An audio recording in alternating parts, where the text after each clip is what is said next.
आज की हमारी कहानी है, करोगे माँ बाप पर अन्याय तो अंतिम दर्शन से भी वंचित रह जाओगे। दिन रात बेटी बेटी करती है, क्यों नहीं बेटी के पास ही चली जाती। ना जाने भगवान कौन से जन्म का बदला ले रहा है। कितने घरों में बूढ़े लोग शांति से एक कोने में रहते हैं, पर मेरे घर में तो रोज इनकी वजह से हंगामे होते हैं। एक बेटे के घर की बहू बनना भी मानो पाप हो गया। दिन रात बस बनाकर तीनों टाइम खिलाओ और मुंह पर बेटी का नाम ही रहता है। सुषमा अपनी सास ललिता जी को सुनाते हुए कहती है। ललिता जी बोली, बहू, जब तुम इस घर में आई थी, हमने तो बेटी जैसा ही तुम्हें प्यार दिया था। किस बात की कमी रखी जो आज तुम हमारे साथ ऐसा व्यवहार कर रही हो। अगर कोई बहू अपनी सास को माँ समझे तो क्यों कोई सास अपनी बेटी को क्यों याद करे। देखो मेरी चादर कैसे फट गई है। क्या तुम अपनी माँ को ऐसी फटी हुई चादर सर्दी में ओढ़ने देती। सुषमा बोली, जितनी औकात हो उतनी ही चादर फैलानी चाहिए। जब बाबूजी अपना पेंशन बेचकर नैना ननद की शादी में खर्च कर रही थी, तब आपने नहीं सोचा कि आगे चलकर किसके भरोसे रहेंगे। अरे एक बेटा और पोता है, कल को मुखागिन भी वही देगा, उसके बारे में तो सोच लेती। पर नहीं, आपको तो सब बेटी को ही देना था, तो चादर भी बेटी से ही मांग लो। इतना कहकर सुषमा वहाँ से चली गई। तभी ललिता जी के पति किशोर बाबू अपना चादर ललिता जी को उड़ाते हुए बोले, आज बहुत गर्मी लग रही है, मुझे लगता है तुम्हें सर्दी लग रही होगी, तो तुम इसे अपने पास रखो। ललिता जी की आंखों में आंसू आ गए और वो बोली, सुनो जी, क्या इसी दिन के लिए बेटा मांगते हैं। महेश भी बहू को कुछ नहीं कहता, हमारे पास तो सब इनका ही है, फिर आखिरी समय में भी ये हमारे साथ ऐसा अन्याय क्यों कर रहे हैं। क्या यही होता है बेटे बहू का फर्ज। किशोर बाबू बोले, जरूर हमने पिछले जन्म में कोई अपराध किया होगा, तभी हमें ऐसी औलाद मिली है। तभी महेश आकर बोला, औलाद तो आपकी अच्छी है, पर आपके चाल चलन ठीक नहीं है। माँ, अगर इतनी ही सर्दी लगती है तो घर में बैठो, क्या ज़रूरी है घर से बाहर निकलने की। मेरी शादी के वक्त आपने दहेज लेने से मना किया और अपनी बेटी को भर भर के देकर विदा किया। उस वक्त आपने नहीं सोचा कि बुढ़ापे में बेटा करेगा कि बेटी। अब जो किए हो उसे भुगतना भी तो पड़ेगा ही। किशोर बाबू बोले, बेटा हमारी उम्र हो गई है, पुराना हीटर भी खराब हो गया है, एक रूम हीटर ही ला दो। महेश बोला, अभी मेरे हाथ बहुत तंग है, अगली बार सोचूंगा। सुषमा, एक अदरक वाली अच्छी सी चाय पिला दो, सर्दी लग रही है। किशोर बाबू बोले, बेटा अगर तुम्हें पैसों की दिक्कत है तो गांव वाली ज़मीन का एक टुकड़ा हम बेच देते हैं, कम से कम अपनी ज़रूरतों का सामान उसी से ले लेंगे। क्यों ललिता, क्या कहती हो। ललिता जी कुछ कहती उससे पहले ही सुषमा अपने पति को चाय देते हुए बोली, बाबूजी उम्र हो गई है, परंतु अकड़ आपकी अभी नहीं गई है। किशोर बाबू बोले, बहू, जब हमारे लिए इस घर में कोई सोचने वाला ही नहीं है तो हमें ही कुछ ना कुछ सोचना पड़ेगा। देखो कितनी सर्दी पड़ रही है और तुम हमें एक चाय भी नहीं दे पाती, तो अपने ओढ़ने बिछाने का इंतज़ाम तो हमें खुद ही करना पड़ेगा। महेश गुस्से में बोला, कैसे बाप है आप जो अपने बेटे के खाने पीने पर आपकी नज़र रहती है। ललिता जी बोली, महेश ये क्या कह रहे हो, जिसने अपने मुंह का निवाला तुम्हें दिया वो तुम्हारे खाने पीने पर नज़र रखेगा। हे भगवान, ये सब सुनने से पहले मैं मर क्यों नहीं गई। महेश बोला, मरने के बाद भी मैं ही काम आऊँगा, कोई दूसरा नहीं, याद रखना। इतना कहते हुए महेश अपनी चाय लेकर कमरे में चला गया। रोती हुई ललिता जी को देखकर किशोर बाबू बहुत दुखी हुए और बोले, ललिता, जिस बेटे के लिए हमने नंगे पैर ना जाने कितने मंदिरों के दर्शन किए, आज वो अपना फर्ज इस तरह निभा रहा है। क्या हम अपने साथ इन्हीं यादों को लेके जाएंगे। क्या जीवन के अंतिम क्षण में अपने बेटे की हाथों अन्याय लिखा था, तो अब जीने की कोई इच्छा बाकी नहीं रही। दोनों की आंखों में आंसू भर गए और वो एक दूसरे को सांत्वना देने लगे। महेश को अपने व्यवसाय के लिए कुछ पैसों की जरूरत पड़ी। एक दिन बाजार से वो जलेबी लेकर आया और ललिता जी को देते हुए बोला, लो माँ, गर्मा गर्म जलेबी है, खा लो। और आपका हीटर खराब हो गया था, उसे ठीक करने के लिए बिजली मिस्त्री को बोल दिया हूँ, और कोई डिमांड है तो अभी बता दो। ललिता जी मुस्कुरा कर बोली, बेटा, जब तुम ऐसी बातें करते हो तो कितने अच्छे लगते हो। ना जाने किसने तुम्हें बदल दिया, तुम तो ऐसे नहीं थे। जब तुम हुए थे हमने कितने सपने देखे थे कि बेटा बड़ा होगा, अपना फर्ज निभाएगा और हमें किसी बात की दिक्कत नहीं होगी। महेश बोला, माँ, आपकी यही आदत अच्छी नहीं लगती। सामने जलेबी है लेकिन आप सपने देख रही है। किशोर बाबू बोले, ललिता सही तो कह रहा है, तुम्हारे लिए जलेबी लाया है तो मुंह मीठा करो, क्यों कड़वी बातों को याद करती हो। महेश बोला, बाबूजी, उस दिन आप किसी ज़मीन के टुकड़े की बात कर रहे थे। मैं तो कहता हूँ गांव की वो वाली ज़मीन बेच दीजिए, तो इस सर्दी आपके ज़रूरत का सामान भी आ जाएगा और मुझे भी कुछ पैसों की ज़रूरत है। किशोर बाबू हंसकर बोले, बेटा, जब तुम जलेबी लेकर आए मैं तभी समझ गया कि ज़रूर तुम्हें हमसे कुछ चाहिए, वरना सालों हो गए एक मीठे बोल तो तुम बोल नहीं पाए। आज अपने माँ बाप को अपने मतलब के लिए घूसते रहे हो। ऐसे भी हमारे मरने के बाद तो सब तुम्हारा ही है। बस जीवन के कुछ साल बचे हैं, वो हम तुम्हारे साथ प्यार से गुजारना चाहते हैं। क्या इतना कर पाओगे? महेश गुस्से में बोला, आप लोग प्यार की भाषा समझते ही नहीं है। सही कहती है सुषमा, कब्र में पैर लटके हैं परंतु अक्ड़ खत्म नहीं हुई। आपको क्या लगता है, आप अगर ज़मीन को नहीं बेचेंगे तो मैं ज़मीन नहीं बेच सकता? ये रहे कागजात, दस्तखत कर दीजिए और आराम से जलेबी खाइए। क्यों अपने जीवन को नर्क बनाना चाहते हैं? इतना कहकर महेश चला गया। ललिता जी बोली, आप भी ना कुछ पैसों के लिए क्यों उसका मन दुखी कर दिया? जब सब कुछ उसे ही देना है तो एक बार में क्यों नहीं दे देते?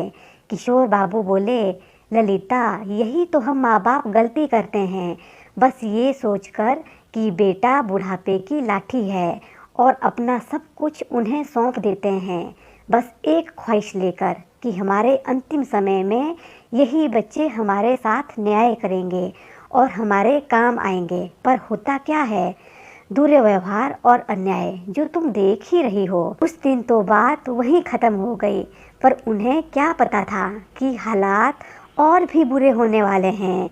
सुषमा अब ललिता जी को बासी और ठंडा खाना देकर चली जाती थी, जिससे उनकी तबीयत बिगड़ने लगी।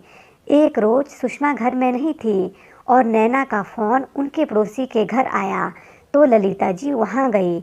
नैना बोली, माँ, भैया भाभी को फ़ोन कर रही हूँ तो वो उठा नहीं रहे, आपके फ़ोन पर लग नहीं रहा है, बात क्या है? वहाँ सब कुछ ठीक ठाक है? नैना नौकरी करती थी, उसके भी सास ससुर और बच्चे थे। माँ बाप उसे परेशान नहीं देखना चाहते, इसलिए कभी अपनी परेशानी बताते नहीं थे। ललिता जी बात करके चली गई तो उनकी पड़ोसन कमला जी नैना जी को बोली, बेटा, माँ बाप तो सभी बच्चों को एक जैसा प्यार करते हैं, पर बच्चे अपना फर्ज निभाना भूल जाते हैं। वह तुम्हें अपना दर्द बताते नहीं है। मैं ज़्यादा कुछ तो नहीं कहूँगी, पर तुम्हारी माँ की हालत देखकर लगता नहीं कि वो ठीक है। तुम इन्हें या तो अपने पास ले जाओ या गांव भेज दो, वरना इनकी हालत बहुत ख़राब हो जाएगी, क्योंकि तुम्हारे भैया भाभी से कुछ कहने का मतलब है लड़ाई झगड़ा, या हमारे पुराने पड़ोसी है, इस नाते हम तुम्हें बता रहे हैं। इतना कहकर उन्होंने फ़ोन रख दिया। कुछ रोज़ बाद नैना बिना बताए कुछ रोज़ की छुट्टी लेकर माँ बाप से मिलने आई। उनकी हालत देखकर वो हैरान थी। वो अपने भाई को बोली, आप क्या भूल गए कि इन्होंने हमारे लिए क्या क्या किया था। अरे अपना खून पसीना बेचकर आज हमें इस मुकाम तक लाए और आप इन्हें 2 वक्त की रोटी नहीं दे पा रहे हैं। कभी सोचा है कल को आप भी इसी दौर से गुजरेंगे तो अपने बच्चों को क्या जवाब देंगे? और अगर वो आपके साथ ऐसा ही व्यवहार करे तो क्या आप वो दर्द झेल पाएंगे? महेश बोला, तो क्या इन्होंने बस मेरे अकेले के लिए ये सब किया है? तुम्हें भी तो पढ़ाया लिखाया, तुम अपना फर्ज क्यों नहीं निभाती? नैना अपने पति से बोली, बाबूजी, मैं आपको कहती थी बेटा बेटी मैं आप तो फर्क नहीं कर रहे हैं, परंतु यही सोच आपके बच्चों में हो ये जरूरी नहीं है। देख लिया आपने, आप मेरे साथ नहीं रहे कि मैं बेटी हूँ, कल को सब कुछ बेटे का ही होगा तो बेटा अपना फर्ज निभाएगा। क्या इस तरह बेटा अपना फर्ज निभाता है? ललिता जी की आंखें झरझर बह रही थी। नैना अपनी माँ के आंसुओं को पोंछती हुई बोली, माँ चलो मेरे साथ, आखिर आपने कभी मुझ में और बेटे में अंतर नहीं समझा, तो फिर कर्तव्य निभाने का मुझे भी मौका दो। ललिता जी बोली, बेटा तुम अपना कर्तव्य बखूबी निभा रही हो, अपने सास ससुर की सेवा कर रही हो, परंतु हर लड़की की सोच तुम्हारी जैसी नहीं होती। वो बस सास ससुर से लेना जानती है, अपने कर्तव्य को नहीं निभाती और अंतिम समय का हवाला देकर बस यातनाएं देती है। सुषमा बोली, इतने साल से कौन कर रहा था जो मेरे खिलाफ जहर उगल रही हो? अरे इतनी सी प्यारी बेटी है तो चली क्यों नहीं जाती? एक बेटा देखकर मेरे माँ बाप ने इस घर में मेरा ब्याह रचाया, पर उन्हें क्या मालूम था कि जीवन भर की परेशानी मेरे गले बंध जाएगी। किशोर बाबू गुस्से में बोले, बस बहू, हम तुम्हारे माँ बाप का नहीं अपने बेटे की कमाई का खा रहे हैं। आज तक जिस बेटे पर अपना सब कुछ लुटाया उसका कर्तव्य था हमारी देखभाल करना, परंतु अगर बच्चे अपने कर्तव्य नहीं निभाए तो उन्हें माँ बाप के संपत्ति और उसके अंतिम दर्शन का भी कोई हक नहीं मिलता। किशोर जी की बातें सुनकर ललिता जी आश्चर्य से उन्हें देखने लगी और बोली, शुभ शुभ बोलिए, ये कैसी बातें कर रहे हैं? किशोर बाबू बोले, अब बस ललिता, बहुत बर्दाश्त किया। पिता हूँ ये सोचकर अपने मन को कभी कठोर नहीं करता था, पर अब मेरा धैर्य खत्म हुआ। मेरा अंतिम निर्णय तुम सब सुन लो। महेश, जिस घर में ऐसे बेटे बहू हो उन्हें मैं अपने अंतिम दर्शन का भी कोई हक नहीं देता। हम तुम्हें अपनी बची हुई संपत्ति और अंतिम दर्शन से भी बेदखल करते हैं। हमें मुखाग्नि नैना देगी, अगर वो नहीं देगी तो दुनिया में कई माँ बाप ऐसे होते हैं जिन्हें कोई अनजान अंतिम विदाई देता है। नैना बोली, बाबूजी ये कैसी बातें कर रहे हैं? थोड़ा धैर्य रखिए, अभी भैया भाभी को समझ में नहीं आ रहा है कि वो क्या खो बैठेंगे। महेश बोला, देंगे, कैसे नहीं देंगे? जो मेरी संपत्ति है मैं उसमें हिस्सा लेकर रहूँगा। किशोर बाबू हंस कर बोले, सुना तुमने, तुम ऐसे भाई के लिए बोल रही हो? नैना, अगर तुम हमारे लिए कुछ कर सकती हो तो हमें गांव का टिकट करवा दो, हम आज ही निकलेंगे। इतना कहकर किशोर बाबू ललिता जी के कांपते हुए हाथों को पकड़े और बोले, चलो ललिता, जो बचा खुचा है उसे लेते हैं और अंतिम यात्रा पर निकलते हैं। अब यहाँ हमारे लिए कुछ भी नहीं बचा है। दोनों लड़खड़ाते कदमों से अपने कमरे में चले गए और अपना सामान समेटने लगे। नैना अपने भाई को बोली, आपने अपना बुढ़ापा खुद बिगाड़ा है।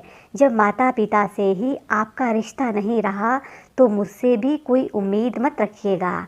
आपका जो है वो आपको मिल जाएगा, परंतु एक बेटे होने का सबसे बड़ा हक माता पिता के अंतिम दर्शन है, जो आपने आज खो दिया। इतना कहकर नैना अपने माता पिता की सहायता करने लगी और शाम में निकल गई। किशोर बाबू और ललिता जी गांव में रहने लगे। नैना ने बहुत कोशिश की उन्हें अपने साथ ले जाने की, पर वो नहीं गए। अब नैना वहीं से उनके खर्चे की व्यवस्था करती और बीच बीच में मिलने आती। अपनी पुरानी कड़वी यादों को वो भूलने की कोशिश कर रहे थे और वहाँ समय बिता रहे थे। इधर महेश अपनी आदतों के कारण हर किसी से बैर मोल ले रहा था। धीरे धीरे उसकी हालत बद से बदतर होने लगी। एक रोज़ सुषमा बोली, पता तो कीजिए, शायद आपके माँ बाप जिंदा भी है कि नहीं। अगर मर गए होंगे तो कुछ ना कुछ हमें दे ही गए होंगे। महेश बोला, ये सब हमारी लालच का नतीजा है जो आज हमें ऐसे दिन देखने पड़ रहे हैं। समय बीता, फिर सर्दी का मौसम आया। मन के घाव बहुत दर्द देते हैं जो कभी कभी असहनीय हो जाते हैं। एक दिन दोनों सोए तो सोए ही रह गए। जब नैना को इस बात का पता चला तो वो आई। किशोर बाबू के सिरहाने में एक फाइल थी। वो अपना सब कुछ 3 हिस्से में बांट गए, एक अपनी बेटी और एक हिस्सा अपने पोते के नाम और तीसरा हिस्सा उन्होंने वृद्धाश्रम के नाम कर दिया। उस वसीयत में साफ साफ लिखा था कि मेरे मरने के बाद मेरे बेटे बहू को मेरे अंतिम दर्शन भी ना हो और हमें मुखाग्नि हमारी बेटी देगी। महेश को जब इस बात का पता चला उसे बहुत दुख हुआ और वो गांव आना चाहता था, परंतु नैना ने उसे साफ साफ मना कर दिया, ये कहते हुए कि वो अपने माता पिता की आत्मा को तकलीफ नहीं पहुंचाना चाहती। नैना ने अपने माता पिता के अंतिम दर्शन किए और उन्हें मुखाग्नि देकर अपना फर्ज निभाया। मित्रों, क्या माता पिता अपने अंतिम समय में अगर मीठे बोल बच्चों से चाहते हैं तो क्या वो कुछ ज़्यादा मांगते हैं? क्या माँ बाप का क्या हुआ हम इतनी जल्दी भूल जाते हैं कि उनके तीसरे पहर में उन्हें कड़वी बातों की यादें देकर विदा करते हैं। याद रखें, समय खुद को दोहराता है। आज जहाँ वो है कल हम होंगे। देखिए दोस्तों, ये बहुत ही हार्ट टचिंग स्टोरी थी। हर किसी के दिल को छुई होगी और हर किसी की आंखों में जरूर आंसू आए होंगे। अगर आपको ये कहानी अच्छी लगी होगी तो ज़रूर इसको ज़्यादा से ज़्यादा शेयर कीजिए और अगर वीडियो अच्छी लगी हो तो लाइक, शेयर और सब्सक्राइब करना बिल्कुल भी ना भूलें। अपना ध्यान रखिए, खुश रहिए, मस्त रहिए, हंसते रहिए और हंसाते रहिए।